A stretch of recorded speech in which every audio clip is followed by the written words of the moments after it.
If I'm missing what you're saying to me non-verbally, I'm missing 80% of the message. So that's where our focus needs to at least be most of the time, is recognizing those signals.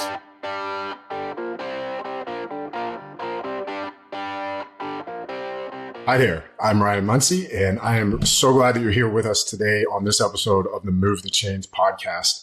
Look, as an entrepreneur, best-selling author, keynote speaker, and high-performance coach, I help executives, athletes, and leaders around the world take the next steps towards success.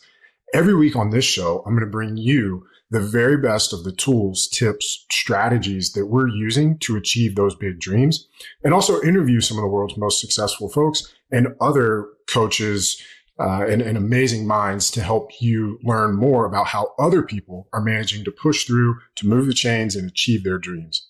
Today, we are joined by Jake Stahl, a psychological strategist. We're going to have fun with this one, Jake. And Jake's the CEO of Orchestrate. He works with elite sales teams and C-suite disruptors to break down complex neuroscience into street-level strategies. In other words, he does the same thing that I do. We are nerds on the neuroscience of behavior and performance. And so, Jake really helps high performers change the way they think, act, and win. His system, Neurostrategy, is a battle-tested operating system for human influence, especially over yourself, that one that blends adaptive psychology, behavioral economics, and elite communication into a single, unstoppable framework. Jake, man, I'm so excited to chat with you. Thanks for being on the show with us. Wow, Ryan, I don't know how much I owe you for that great intro, but I appreciate it. Well, dude, tell me a little bit about your background. How did you get here? And, why is this something that you're so passionate about? Yeah, so there's a little bit of a sad story in here I'll mix in, but for a long time, I was a keynote speaker. I traveled all around. I've trained in 6 countries, 47 states, had a great career. And one of the things I found, Ryan, after training 10,000 people, is that we tell our kids that you're unique and you're different and you're special. And I think the thing I found out is that we're really not. We all think remarkably similar. We all act remarkably the same way. And after dealing with 10,000 people, it almost becomes predictive how people are going to react. So I wanted to really harness what it would take to get people to that level. And so I started studying behavioral psychology and social psychology and neurolinguistic programming, which Tony Robbins made famous. And I started to create a game plan. And about halfway through, Ryan, I had multiple knee surgeries. I taught the martial arts for 20 years. My knees caught up to me. It just wasn't a great thing. And I became addicted to opioids. I went into a 2-year spiral, lost my house, my wife, my savings, everything. And when I came out of rehab, I found something terrible, that my previous reputation wasn't going to help me. I had to reinvent who I was, how I came across, and how people saw me. And so I developed the techniques I use now to get people to reestablish their presence, re-engineer the first 2 minutes they show up, and how to really control a room. But this was all done out of necessity. This wasn't done in a boardroom, man. This was done based on survival. Man, I'm glad to hear that you had and found the tools that you needed to, turn that around and get back to a good place. Since you brought that up, was there anything specific to the opioid addiction that helped you get over like the actual physiological addiction there to the chemical? After teaching the martial arts for 20 years, you learn to deal with pain pretty well. But I will say it doesn't get you anywhere near ready for recovering from addiction. So a lot of it was finding the right people who would support me. You also find out the people that you thought would be supportive that just weren't. Mm-hmm. So you learn a lot of tough life lessons. But I think the thing that got me the most, Ryan, was I would read the magazines and you would see a movie star that got addicted to opioids and people would say, oh my God, what a shame. How can we help? This is horrible. And yet when people looked at me, they were like, Shame on you. You should know better. That's bad. And I thought, wow. So this is really about how you show up. If I show up as a star, it's acceptable. If I show up as me, it's not. And that's really what got me working on the formula was how do I change the way I show up so that people who had dismissed me let me back in the room again. And Ryan, it was the best thing to ever happen to me because it transformed the way I think about life, love, and everything. I would love to talk about how we can positively influence the way that we show up in a room. But before we do that, you just mentioned that there's this strange phenomenon, like you just said, that if you're a star, this thing is acceptable or it's okay if you're a star. Right. But if you're a normal person, you're not received the same way. Why? Yeah. What is it about the way that our brains are wired that we do that as humans?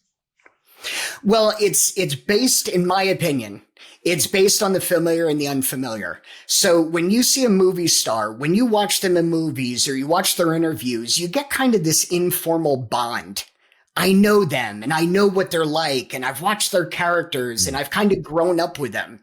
So you get that familiarity. But when a person you may not know hits, I don't know, for lack of a better term, hits the skids like that, you think, I don't know them. There's no bond. I can feel free to judge and accept myself for doing that judgment.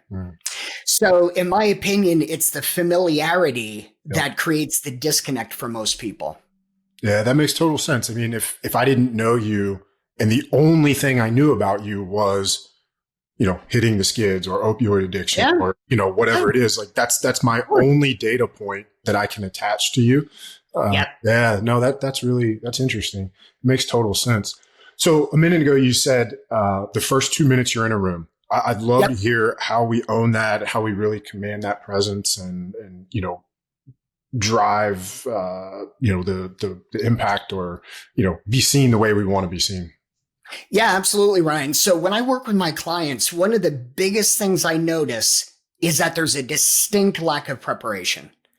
So when somebody walks into a room, it's like, yeah, let's just wing it. Let's get in there and do our thing. And there's a couple of things that happen when we do that. The first is we are not grounded. So we send off a lot of signals all the time. We signal that we're nervous or happy or scared or prepared or unprepared. So part of it is controlling the signal that you send.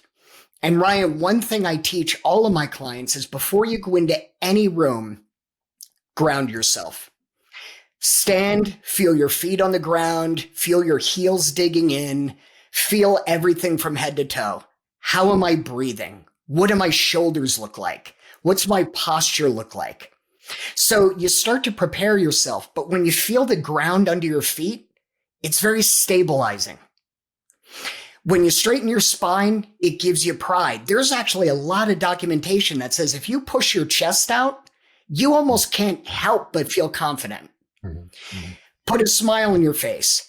Ton of research that says even if you force the smile, it causes changes that make you feel more confident.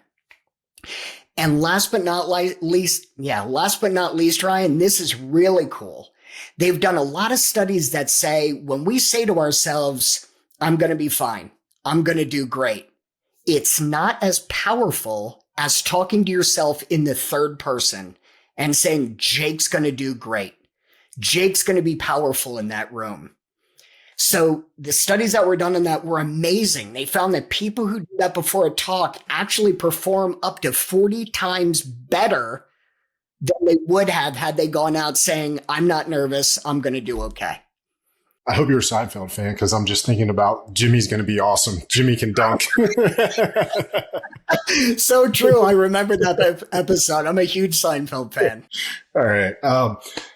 So do you remember from the study why the third person is more effective than saying it to yourself? Okay.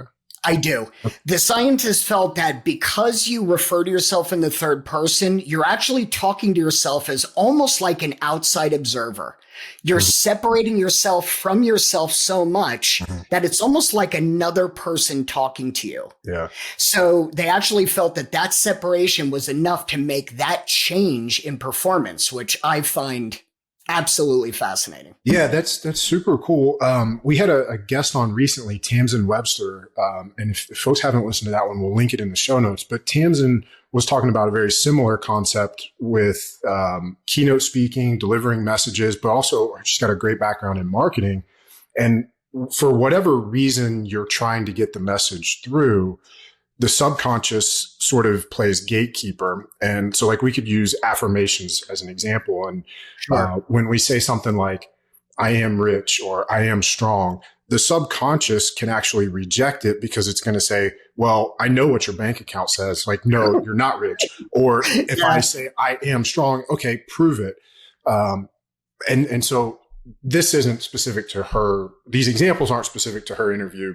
So I don't want to, I'm not putting words in her mouth, but what she's talking about, the better way to do the affirmations would be every day I'm getting better and better.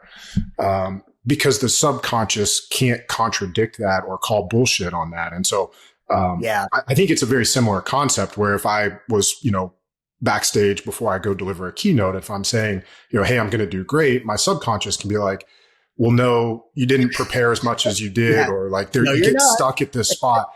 But if it's somebody else, it's like, okay, that can slip past the gatekeeper that is the subconscious. It's crazy how the mind works. It is. And Ryan, that makes a ton of sense. I never thought about it in that light, but that's got a lot of merit to it. So Jake, something else that I really want to dive into with you before we get too far into neurostrategy, you talk about resistance, and I love the word. I'm a huge Stephen Pressfield fan, and he's kind of anthropomorphized resistance. But you talk about how a lot of people misunderstand it, and that it's not necessarily defiance, it's unprocessed information. And I love that phrasing. Can you elaborate on that a little bit? Yeah. So I think we oftentimes look for resistance. We're looking for that pushback because our brain wants to go, see, I told you didn't know. See, I told you weren't going to do well. So your brain is almost searching for that. But the reality is resistance can come in so many different ways. It can be a head nod. It can be a tapping of a pen. It can be a shaking of the head or just a subtle grunt. But the way I like to change it around with my clients is that resistance is just the doubt they want you to help them get beyond. So if somebody says your price is too high, what they're really saying to you is, Ryan, talk to me about how I can afford this, because right now I can't figure that out. So it's how do you change that resistance or understand what they're really saying? I'm a firm believer, Ryan, that we all have two profiles. We have the one we show people, the one we put a hat on and the glasses on and dress up and smile. But there's another one. It's the one that makes our decisions. It's the one that expresses fear and happiness. And that other one always has a caption above its head. Our goal, if we want to communicate really well, is to be able to read that caption. So here's an example. Let's say you're in a room. You grounded yourself before you walk in. You go in, you start to prepare, and somebody you're talking to leans back in their chair. Now, if they close their arms, it's easy to go, closed off posture, leaned back, they're distancing themselves. But my suggestion is this: call it out. Just saw you lean back in your chair. Curious what went through your head right at that moment. Mm-hmm. Because as soon as you start to name it, you start to tame it. And as soon as I get that resistance out, I can see where the misunderstanding is. So Jake, the spot I was having trouble with was you said this was going to take 3 weeks to implement. It sounds like you need it sooner. So what if we talk about how I can chunk out this delivery to make it not be 3 weeks? Mm-hmm. But if I ignore that sit back in the chair, Ryan, I am ignoring a crucial signal that's derailing it in their head at that very moment. Yeah, that's such a great example. And I mean, if you're talking about sales, that's a great way to overcome objections that could lead to a no. If you're talking Yep. about, just being in a room where I'm sure you've noticed this as a keynote speaker, and it sounds like now you do a little bit more of like what I would maybe consider consulting or ongoing work, right? In a Yeah. keynote, you get 20, 30, 60, 90 minutes on stage, you say something and then you're gone, and you hope that people go home and implement it. But when you're working with groups, teams, organizations, and you have this, follow-up scenario, you have the ability to really get the implementation of the concept or the idea. And so, like you just pointed out, being able to see and to realize those clues allow you to be a better coach and guide to help them get. I mean, if you ignore that, there's no win there. But if you see it, and as you pointed out, are able to address it, now you get to a win for them and a win for you.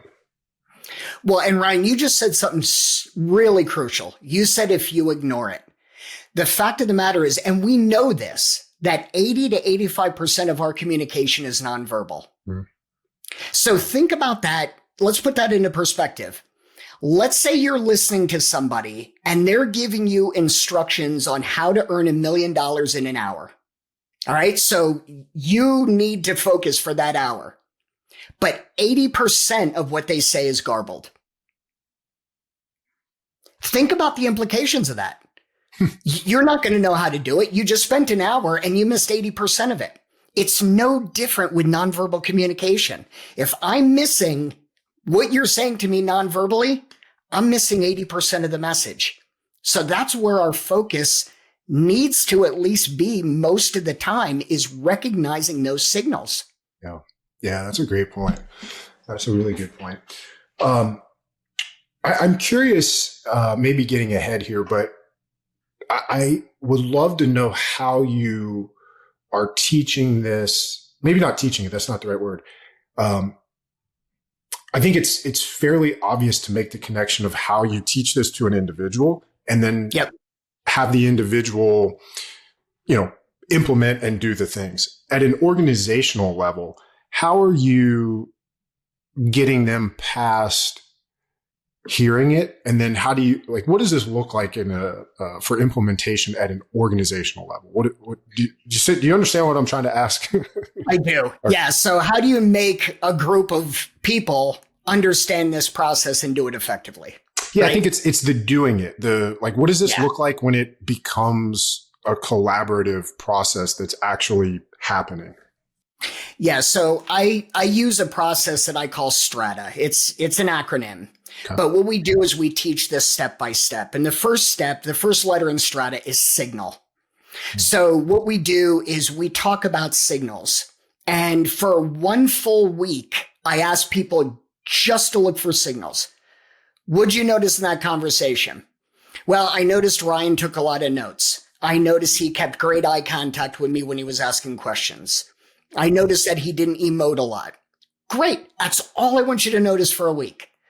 Get your brain attuned to just looking for those signals. The next week is, what does that trigger? So if they nod their head, what does that trigger with me? Oh, well, it triggers acceptance. They're following along. Everything's great. So then for a week, I just want you to tell me what those signals are triggering. And we take it step by step. The biggest failure to me, Ryan, after doing sales training for 30 years, is that people try to pack everything into an 8-hour day and assume after that 8 hours, people are proficient. There is not a professional quarterback out there that practiced throwing football for a day and then went right to the NFL. These guys have done tens of thousands of passes in multiple situations. This is no different. For 1 week, I just want you to notice signal, document it, and then let's take a look at it. And what the amazing thing is that happens, Ryan, is that since we're chunking it out, it's remarkably easy to follow. Mm-hmm. Yeah, that's great. I mean, the idea of putting that into the steps, the process, walking them through, No, I love that. Um, is there a particular step in that process that you find people struggle with more than others? Yeah. Yeah. The third letter in Strata is reframe.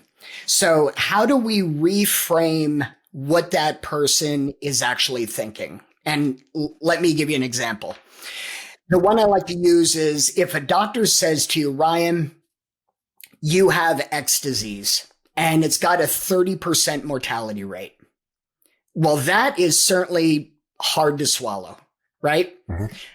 But the reframe of that is, doctor, what you're saying is I have a 70% survival rate. Mm-hmm. And the reframe is so crucial, Ryan, because it's a point we have in our head.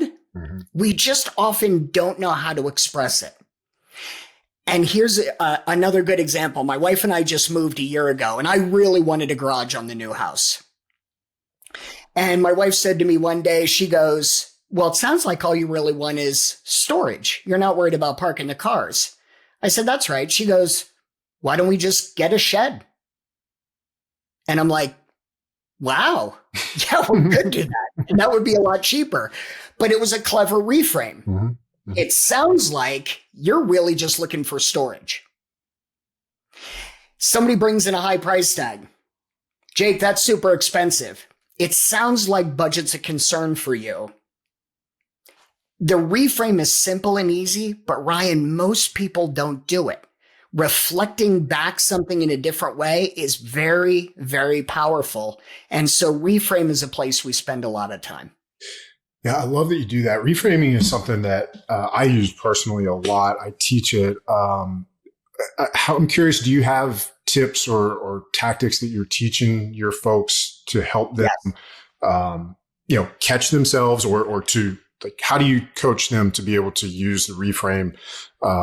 Some of it could be like some of the NLP type stuff you mentioned earlier, like, clicking a pin or, snapping a rubber band on your wrist or whatever. Yeah, we use that for anchoring. That's for sure. Anchoring is the rubber band on the wrist. But for the reframe, there's really kind of a simple formula that you can use most of the time.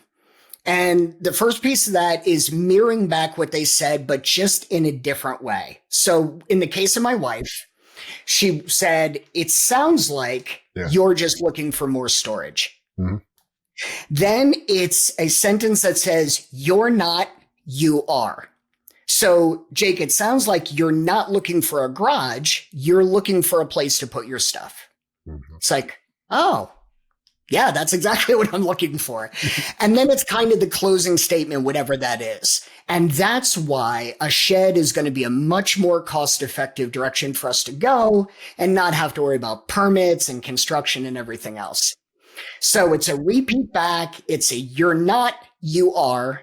And then it's the conclusion statement. And that reframe will work probably 80% of the time. That's awesome. I love it. I guess let's kind of circle back to neurostrategy as a whole. How would you define it and how is it different from, let's say like typical psychology-based training? Yeah, so I'm going to get out on the edge a little bit and your listeners can feel free to send the hate mail my way. That's fine. I'm not a big fan of the way people typically teach sales. Here's a script. Use this, use that, repeat the same thing a million times and you'll close 10 to 20%. And this is a numbers game. Honestly, if you're following that, you're missing out on just so much. Neurostrategy is a term that I coined and I trademarked, and it's the combination of behavioral psychology, social psychology, and NLP. So what behavioral triggers can we use? Mm-hmm. What verbiage has been proven in social psychology to be the most effective, including sentence structure or the way we look at things? And then NLP is how do we change the way we think and perhaps change the way someone else thinks, which is part of what the reframe does. So what I teach in neurostrategy is literally psychologically tested techniques on how to create the most impact with the least amount of verbiage that causes change. And right now I do that through individual coaching with individual clients. I do it with large multinational corporations. And I also have a SaaS product called Orchestrate that does it for you to help you grow your business. It will help you create an incredible value prop, elevator pitch, marketing pieces, landing pages, all psychologically designed to communicate in the way most humans process information. Yeah, Orchestrate sounds really amazing. I mean, is that, I haven't played with it, but is it, I don't know if you're familiar with things like, oh man, I'm drawing a blank on, what's Russell Brunson's product? Oh man, I'm trying to think of some of the names of some other like landing page type, software, but do you remember the one that I'm talking about? I don't. I can't believe I'm drawing a blank on it. But is Orchestrate something that works for businesses of all sizes, yes, from solo entrepreneurs all the way up to, say, Fortune 100, 200 companies? It won't go that large. Our cap, probably the best spot you can stop is about 250 person size company. Okay. So companies that have a small marketing department, small sales department, small PR department, and we have everybody, including ghostwriters, real estate professionals, sales trainers, using Orchestrate as a way to pick up the way they do their outreach. Like, for instance, we had a company that started using Orchestrate for their emails, and it increased their click rate by 35% because of the way Orchestrate creates the verbiage. That's insane. It is. Wow. So is Orchestrate then using the AI component to either, is it drafting the email, or is it augmenting, like, let's say I'm using it, I would write, here's what I want the email to say, and then I kind of click the magic button that says, make it better? It can do both. So it can create it from scratch, or it can create it that you put in your email and you say, listen, maximize this one for persuasive ability, and it will do that for you. That's awesome. So yeah, the instruction set was developed by myself, and my degree's in psychology. Yeah. And I always joke, I've studied social psychology so much, some university should just give me an honorary degree. So that was going to be my next question. Is it sounds like maybe you're taking your knowledge and you're kind of creating the if then type instructions. Are you actually doing the coding, or are you working with somebody that's doing some of the like code writing and building the AI? I have a partner that works on the back end of the AI. So I build out the psychology piece and the coding piece, and then he does a lot of the back end work. But we've also enveloped NLP, and we've also put in things I've learned over the past 30 years of training across the globe. That's awesome. So as I'll use email, for example, but as an email SaaS platform, how does it compare in terms of, say, deliverability with some of your big email service providers like a Klaviyo or Infusionsoft or something like that? Yeah, so we only do the content for the emails, and we actually work with some email providers. They power their messaging through Orchestrate. So we actually do that right now. But a lot of providers like that, and this isn't to criticize them, but a lot of companies just take GPT or Gemini or Claude, and they say, okay, create an outreach email. The problem with LLMs in general is that they do what's average. Yeah. So we work from our knowledge base. We'll give you what the sum total is of all the people who've contributed, but it's not finely honed to do what Orchestrate does. And we've had people do head to head versus other LLMs. Yeah. And the difference is really night and day. So that's an interesting point to bring up. And I've heard that once or twice before from some other folks that are, deep into technology and, CIOs.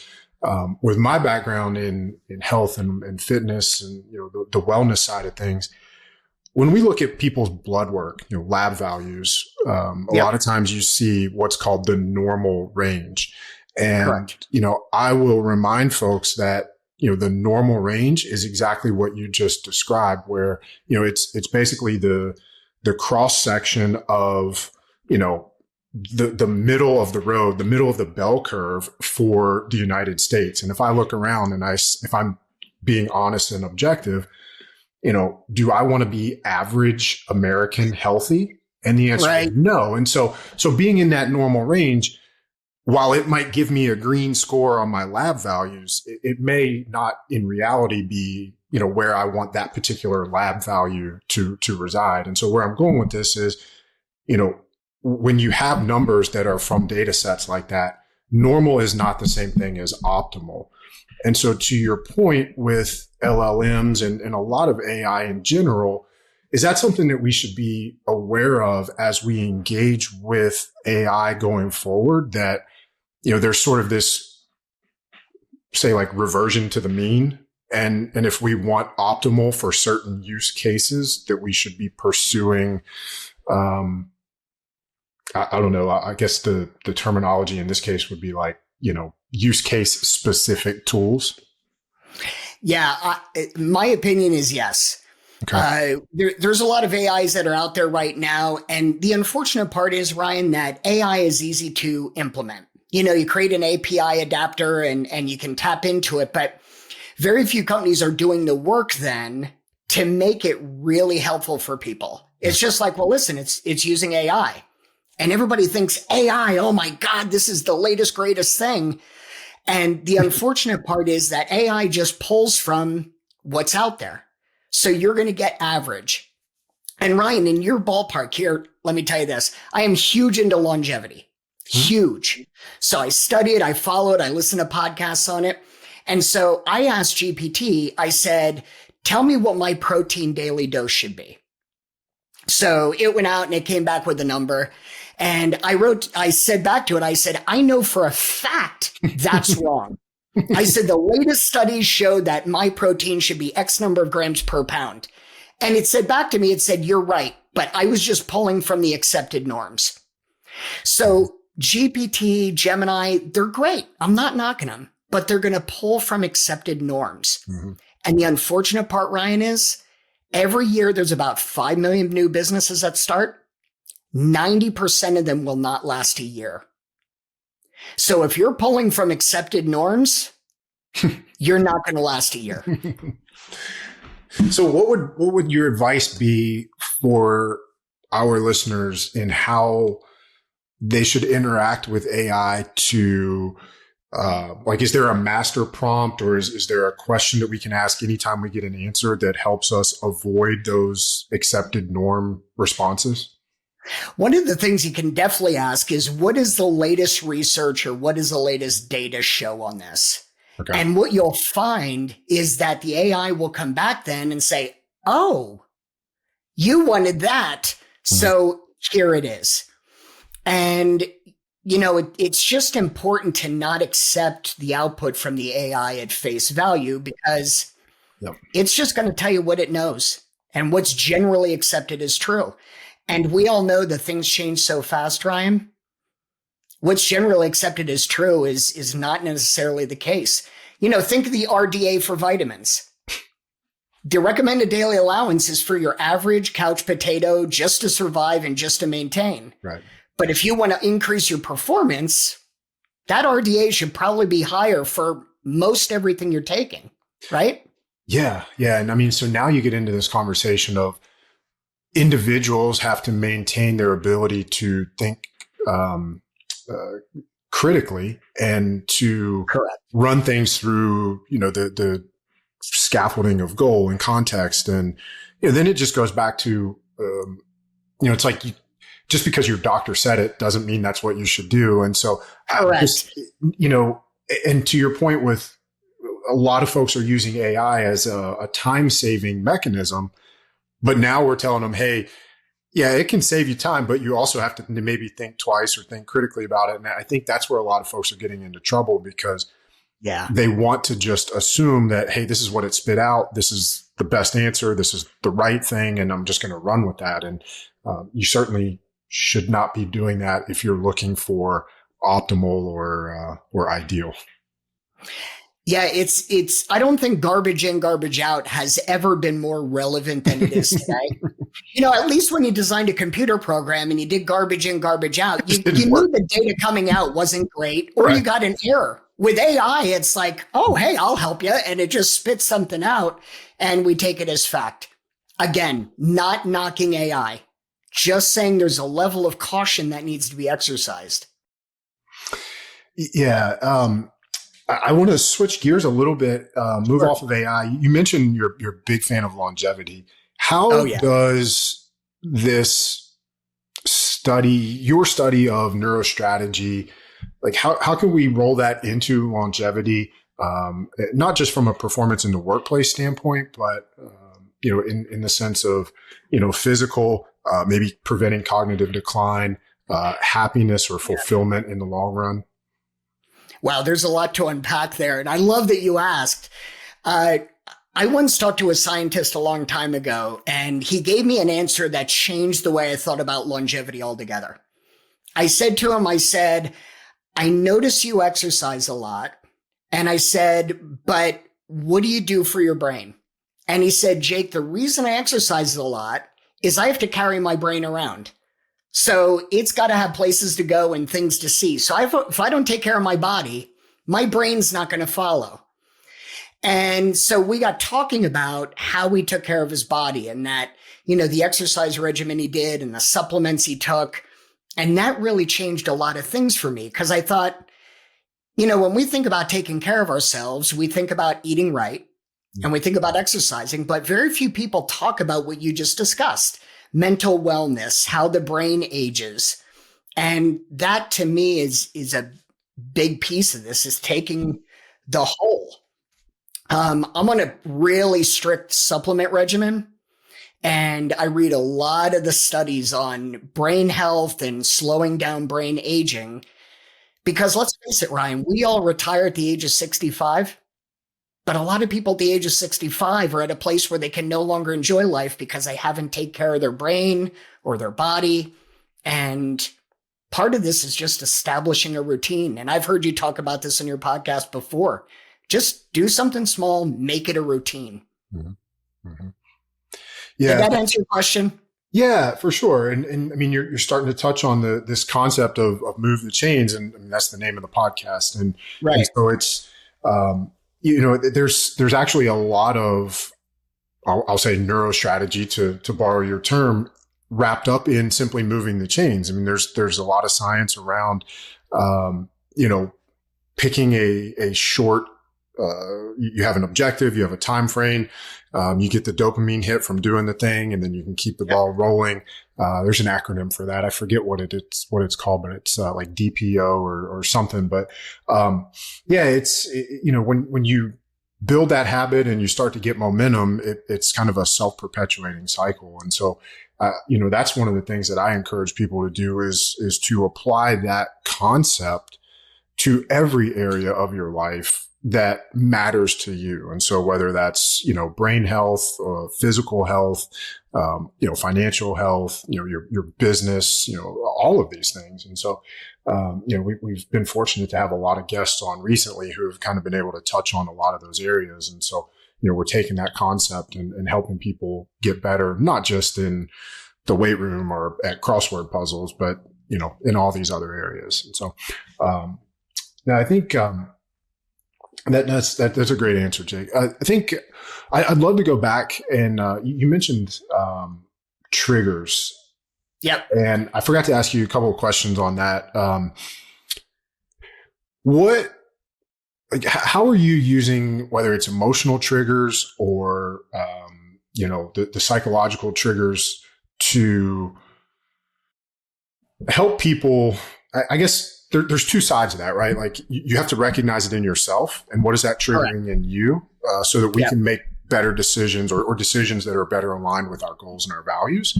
And then the other side of that is in others, if we recognize that they're being triggered, is that causing them to be defensive or shut down? So I'd love to maybe dig into that a little bit more. Sure. And we can look at the self triggers and the external triggers. Mm-hmm. But one of the things I always work with my clients on, Ryan, is if you have a sudden change in mood or you go from a positive to a negative thought, one thing I ask them to do is just recognize that that's taking place.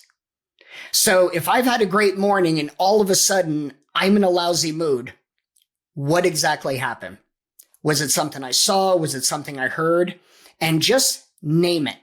Write it down. Understand the effect it had on you. And what you find, Ryan, is if you write it down often enough, you notice patterns. It was a song. It was the fact that the sun went down. It was the fact that I got turned down on a phone call. But noticing those patterns is a brilliant way to change triggered inside you. I had it for a long, long time that right around 3 or 4 o'clock each day, I would start to feel grumpier. And it was a while of me jotting down what was happening before I realized that it was just a time that I had eaten, that things were kind of sugar was getting low. It had been 6 hours since I ate. And I didn't realize what a pattern that was until I wrote it down.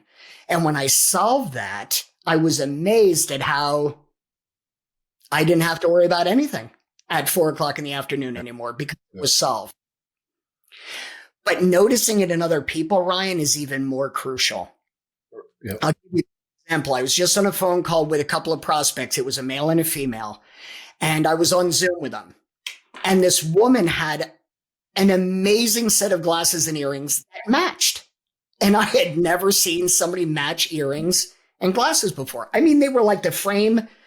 It was incredible. So I said to her, I said, man, I really love your earrings and your glasses. Immediately, she started fidgeting with her wedding ring, taking it off, putting it on, twirling it.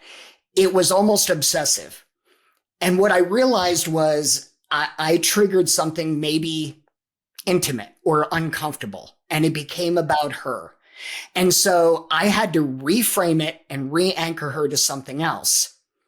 But the reality is, Ryan, we trigger things in people all the time, and the signal they give off is usually obvious. Mm-hmm. But had I kept going in that conversation without reframing it, I probably would have lost the whole deal. Yeah. Will you share with us what you said to anchor her to something else? Yeah. So when she came on, she said, I've really researched Orchestrate.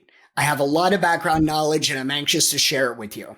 So when I complimented her then and unintentionally threw her off her talk track, I then came back and I said, listen, you said earlier that you did a lot of research on Orchestrate. I have a ton of respect for people who do that background.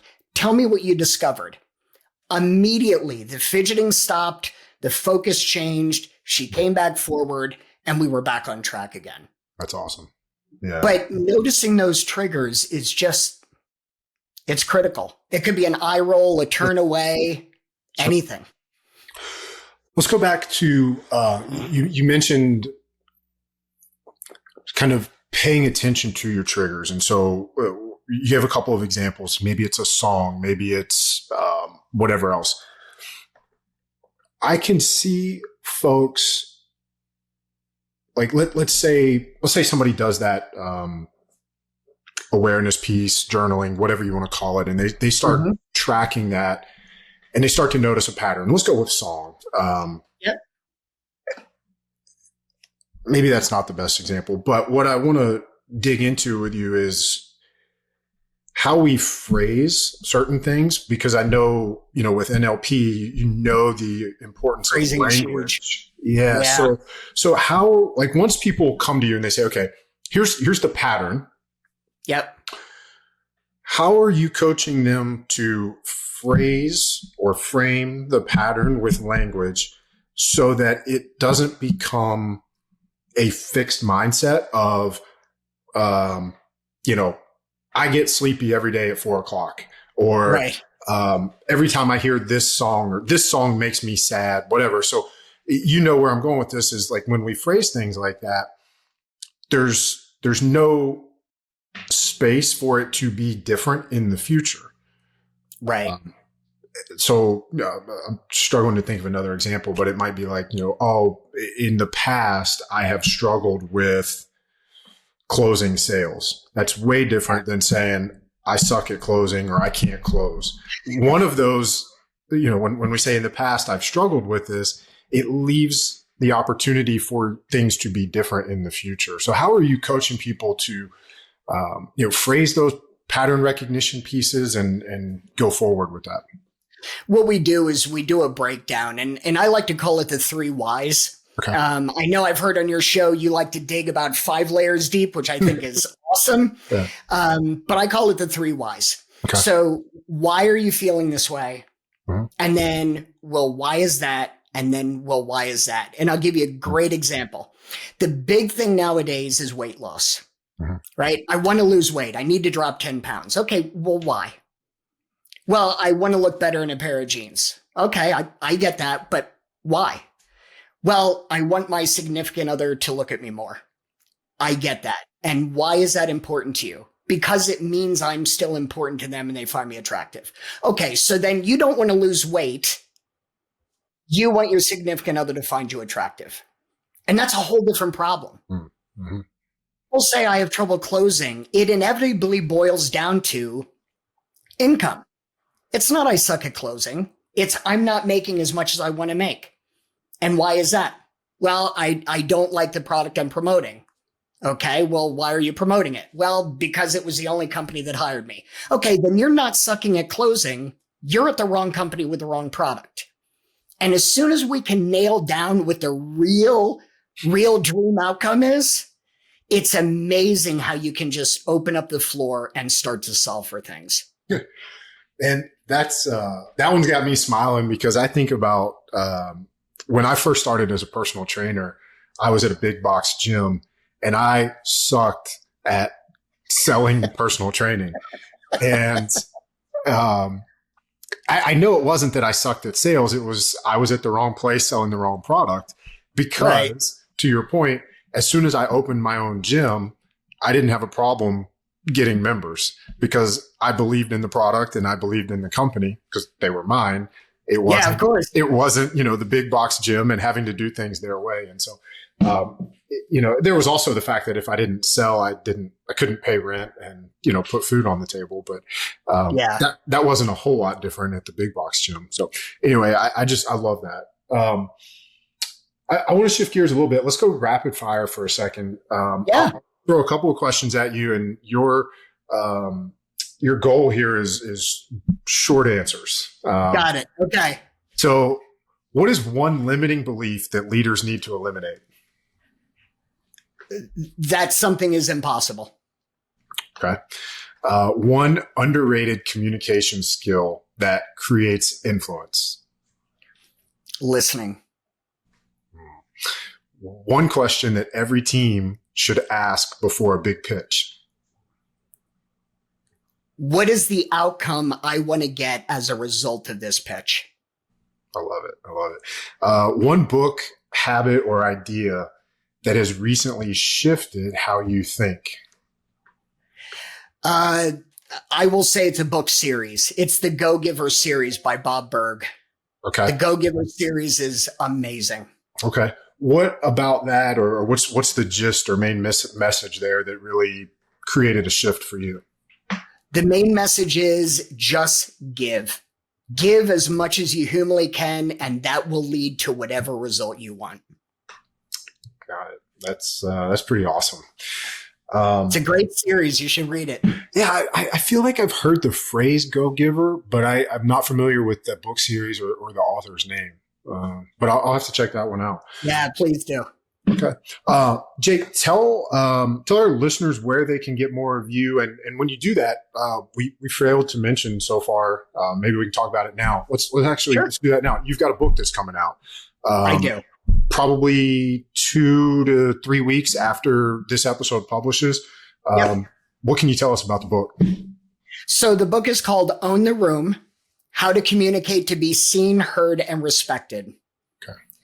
And the book talks about how to walk through a series of kind of check marks when you're communicating with people so that you become unforgettable. It's really a playbook for people who are tired of being ghosted by clients, giving the perfect pitch and not landing it, feeling invisible or somebody who feels not seen. This book is kind of a playbook for communicating with others in a way that they remember you, they listen to you, and you become unforgettable.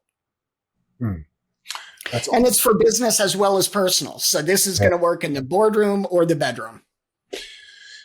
That sounds really cool. I can't help but think when you were talking earlier about kind of owning the room and now as you're talking about the book, I have this visual. I don't know if you've ever seen this, but there's a video of Michael Jackson when he performed, I believe it was the Super Bowl.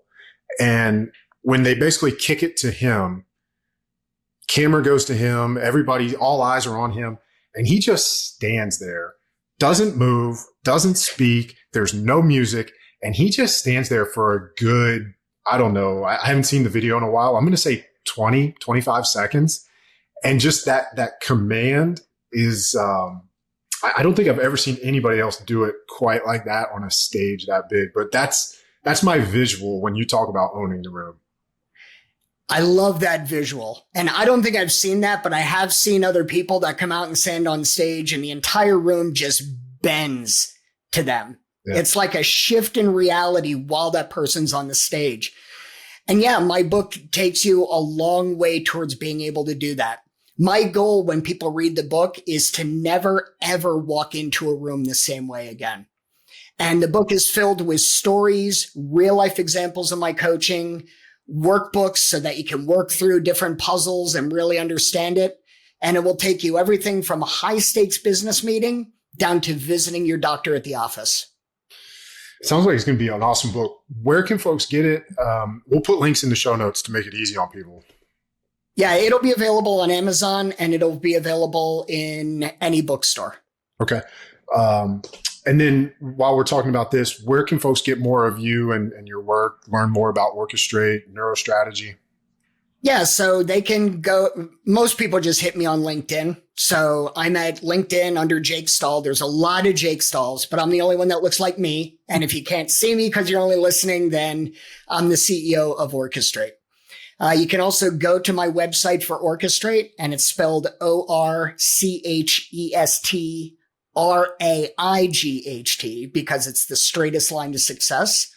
And if you want to follow me on social media, I'm Jake the Mind Mechanic on YouTube, Instagram, and I think TikTok. I like that handle, the Mind Mechanic. Thank you. Last question for you, Jake. We want to know what would be your number one tip for people who want to be more consistent or to develop more consistency with their habits? Yeah, the biggest thing I would say is don't do wholesale change. Pick something you want to work on and pick something small and then add on to that. So if I want to listen better, maybe I start taking notes and I do that for a week or a week and a half. And then after that, I start repeating back little things to the person to make sure I understand. But don't ever do a wholesale change. I think that's why people fail with a lot of things. I want to go on a diet, so today I eliminate all sugar and all fat, and I change that overnight. You know, it's the recipe for disaster. So make small changes to get to the goal you want to get to, and continually visualize yourself in that changed phase. So manifest what you want. That's an important one. That last little bit right there of envisioning or visualizing yourself in that changed state. That kind of goes back to some of the things we were talking about before with sneaking it past the subconscious and starting to see yourself in that way and believe it, and it becomes your reality. Yeah, in NLP we call it future pacing. So you picture or you have that person picture where they are as a result of the changes they've made. Yeah. Since you brought that up, how much of NLP, I don't want to say uses or overlaps, but there seems to be a lot of overlap with like quantum sciences and quantum mechanics. There is. NLP was originally designed to help athletes perform better. Mm-hmm. Designed by two gentlemen to just strictly get people to perform to their potential. So there's a lot of overlap in behavioral psychology, organizational psychology, self-talk. So a lot of that is built into it. And I'll tell you what, when I took my NLP coursework to become certified, you laugh, you cry, you learn things about yourself you never thought you'd ever learn. It's NLP. I would tell anybody, read a book on it, do the exercises, because the self journey alone is worth everything. That's quite the endorsement. I've studied it a lot. I've never done any of the courses. I have several really good friends that are certified in it. And I think just knowing them and now hearing you talk about it, it may be something I have to do at some point. But I would highly suggest it. Go to a reputable place, take the coursework, go through the exercises. Ryan, the self-discovery is fantastic. All right. Might have to be doing that next year or so. Jake, this has been a blast, man. Thank you so much for coming on the show. I can't wait to see the book. So everybody listening, it's Own the Room. Links to the book, Orchestrate, Neurostrategy, Jake's LinkedIn, all of that will be in the show notes so you can easily find him, get more of him. That's it for our show today. Thank you as always for being a listener, for supporting the show. If you liked this episode, please share it with people that you know who will benefit from, this conversation. And of course, subscribe to the show if you haven't already, and, leave us a review if you feel so inclined. Those really do help. That's it. We'll see you on the next episode.